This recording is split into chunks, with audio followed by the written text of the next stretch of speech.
Alhamdulillah Ibu ya, kita bisa bertemu lagi di dalam video dalam ini. Kita sudah beberapa kali bisa berdiskusi sebagai makasih untuk setelah kemarin saudara saya bisa berdiskusi tentang penggunaan aset. Tidak keberatan jika saya mau mencari, silahkan Bu.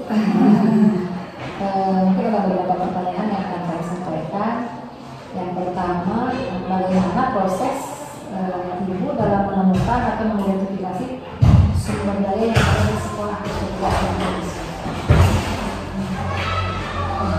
identifikasi aset-aset yang ada di sekolah? Saya beserta warga sekolah melakukan diskusi mulai dari kepala sekolah, kemudian juga wakil kepala sekolah beserta guru dan staff, serta tidak lupa dengan lingkungan sekolah dan juga ada dari wakil masyarakat. Biasanya diskusi itu di satu ruangan dan semuanya membukakan pendapat apa yang bisa digunakan atau aset yang ada di sekolah. Jadi melalui diskusi ini, kalau diskusi banyak data yang mungkin kalau kita tidak terpikirkan, ya malah bisa. Kemudian pada saat diskusi itu apakah ada kendala atau tantangan untuk mengidentifikasi sumber daya sekolah? Bagaimana mengatasinya? Awalnya sebelum ada sosialisasi tentang aset, warga sekolah mungkin hampir semuanya mengira bahwa aset itu adalah finansial yang berhubungan dengan sarana-sarana dan keuangan.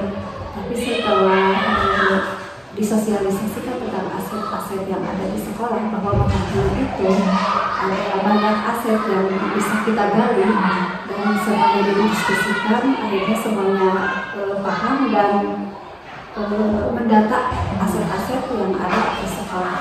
Melalui proses penggalian dari semua pada saat diskusi. Memang saya pribadi dulu sebelum mengikuti pendidikan orang, bahwa aset itu memang yang kita biasa dengar dan lihat biasanya seperti itu. Setelah mengikuti pendidikan orang, ternyata aset ini aset ini aset politik. Iya, ternyata banyak pencerahan. Ada 7 aset ya, tadinya kira hanya 2 gitu. Yang kita lihat ada yang kita dengar dari sekolah biasanya seperti itu. Nah kemudian ketika setelah melalui proses diskusi kemarin, bagaimana perasaan Ibu setelah berhasil mengidentifikasi aset sekolah?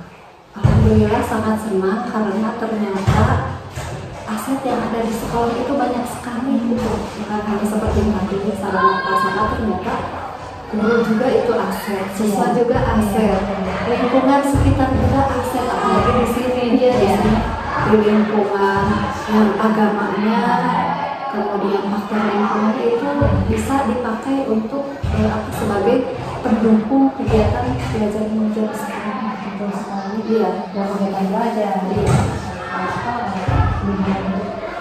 Dipakai untuk memajukan di sekolah itu sangat memungkinkan ya dari segala apa yang ada di sekitar lingkungan sekolah ya. Dulu mah seperti ada kerjasama dengan puskesmas, dengan kepolisian, apalagi sekarang ada mercy tentang pengelolaan sampah. Itu saya kira itu ya semuanya hampir tidak mengira bahwa itu kan asetnya.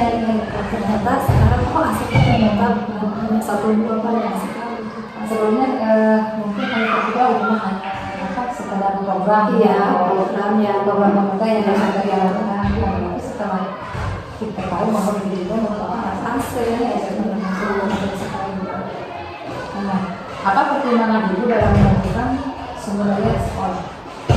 Pertimbangannya ya misalkan aset-aset itu dari fungsinya yang bisa mendorong kemajuan sekolah, kemudian seperti kalau misalkan perpisahan bukan hanya dari anggaran saja, tapi fungsinya bisa dipakai untuk kegiatan-kegiatan yang ada di sekolah, misalnya dari fungsinya, dari kegiatan itu. Jadi bisa memanfaatkan semua Ya, hal yang selain yang ada di sekolah ya. Kemudian, apakah terdapat hal yang dapat dijadikan sumber di sekolah yang belum ditemukan dalam proses yang berlangsung, yang sudah berlangsung? ya untuk saat ini mungkin dari hasil pengambilan dari semua warga sekolah mungkin sudah semaksimal mungkin, tapi mungkin nanti lain waktu akan ada lagi dengan diskusi dengan semua warga sekolah. Mungkin akan banyak Ya, yang belum ditemukan bukan yang sangat mendukung saja, belum terpikirkan oleh hal itu. Terima kasih Bu ya atas waktu atas waktunya bersedia berbicara. Terima kasih. Saya beberapa kali mendapatkan di sini apa-apa, senang saja berbagi ilmu. ya. Terima kasih banyak. Ya,